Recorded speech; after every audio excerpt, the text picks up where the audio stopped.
Hello. നമ്മളിൽ പലരും മിക്കപ്പോഴും യൂസ് ചെയ്യുന്ന ഒരു വാക്കുണ്ട്, എനിക്ക് നീ ഇല്ലാതെ പറ്റില്ല, എനിക്ക് അവരില്ലാതെ പറ്റില്ല എന്നൊക്കെ.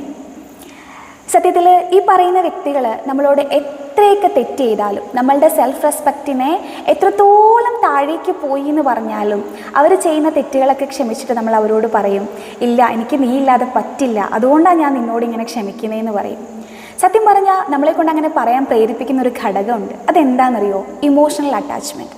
നമുക്ക് ആ ഒരു വ്യക്തിയുമായിട്ടോ അല്ലെങ്കിൽ ആ ഒരു ഗ്രൂപ്പ് ഓഫ് വ്യക്തികളുമായിട്ടോ നമുക്കുള്ള ഒരു ഇമോഷണൽ അറ്റാച്ച്മെൻറ്റ്, ആ ഒരു സാധനം എടുത്ത് അങ്ങോട്ട് മാറ്റി വെച്ച് കഴിഞ്ഞാൽ നമുക്ക് പറ്റൂന്നേ. നമ്മൾ ഈ ഭൂമിയിൽ ജനിക്കുന്നതും മരിക്കുന്നതും ഒക്കെ തനിച്ചാണ്. അപ്പോൾ നമ്മൾ മറ്റുള്ളവരെ ആശ്രയിക്കാൻ പോയി കഴിഞ്ഞാൽ നമുക്ക് ഒരുപാട് ഹേർട്ടിങ് ഉണ്ടാവും. അവരുടെ അടുത്തു നിന്ന് നമുക്ക് ഒരുപാട് ഹേർട്ടിങ് ഉണ്ടാവും. അതുകൊണ്ട് തന്നെ നമ്മളുടെ ലൈഫിൽ നമ്മളെ ഡിപ്പെൻഡ് ചെയ്യുക, ഏറ്റവും കൂടുതൽ നമ്മളെ ഡിപ്പെൻഡ് ചെയ്യുക. അപ്പോൾ നമുക്ക് ഉറപ്പായിട്ടും ലൈഫിൽ സക്സീഡ് ആവാൻ പറ്റും.